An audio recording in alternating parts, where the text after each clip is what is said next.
त्यातली नंबर 1 ची गोष्ट, पहिली गोष्ट दारूबंदी करा.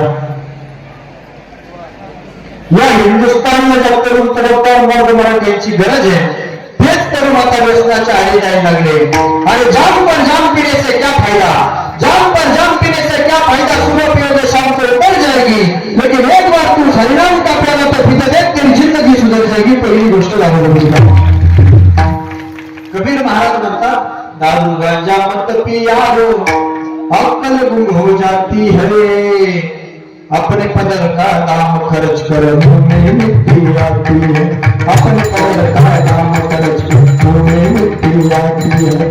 आपल्याच पदरचे पैसे खर्च करायचे आणि तोंडात आपल्या माती येते, त्याच्यापेक्षा ती दारू न पिलेली बरी.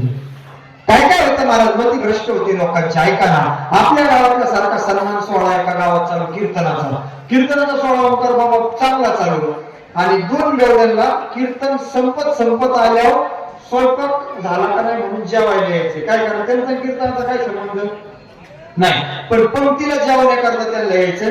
बरोबर ज्ञानेश्वर माऊली भजन झालं, ते म्हणजे चला आता कीर्तनाला, आपण इकडे पेलोय ना, पण ह्या मार्गे नको जायला, मधल्या मार्गे चला.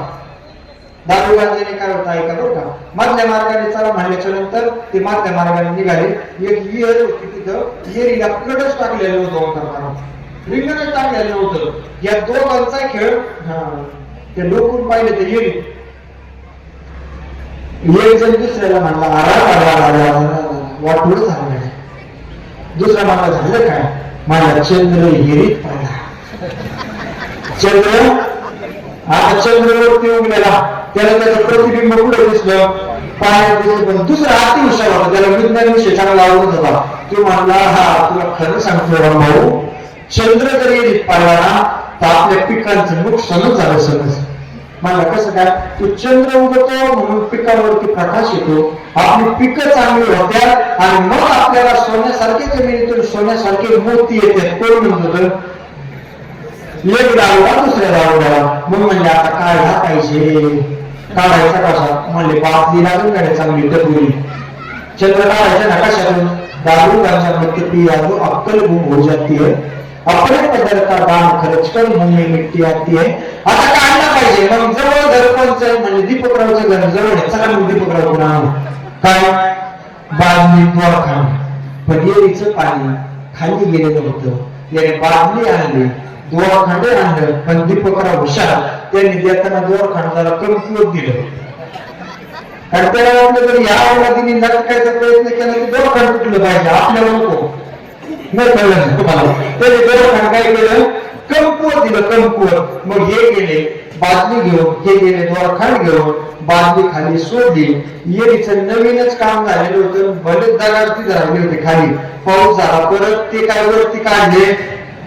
यांनी जी बादली सोडली तिथे एका दगडाच्या कुडीला लागली खाली. मग एक दुसऱ्याला, अरे वड ना जोरात, मला ओढूच कशी, चंद्र नाही जड झाला. विज्ञान सांगतं पाण्यात पडलेली वस्तू हलकी होती, पाण्यात पडलेली वस्तू काय होती, महाराज हलकी होती. पण आता यांनी ढोसच तसं जबरदस्त टाकल्यामुळं हे म्हणले आता जड झाला गाड्या, आता वाढला पाहिजे.